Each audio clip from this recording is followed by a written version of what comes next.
bublinách vinice, skrytá mezi listy. Sedí šťáva opilá, plná sladkých chutí.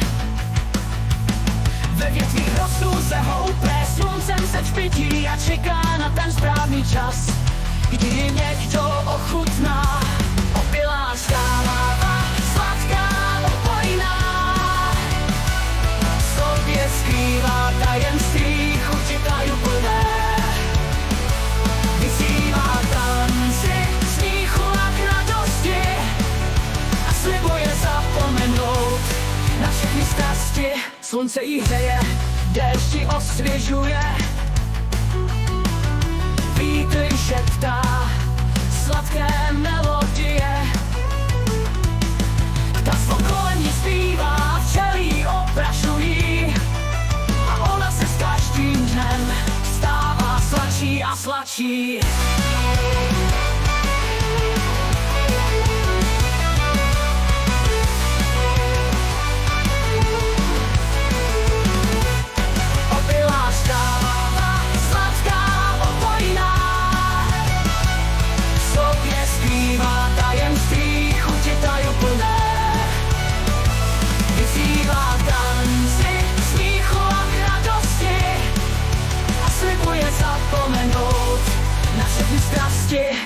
Až přijde ten správný čas a někdo ji ochutná, opilá šťáva ho uchvátí a do víru strhne.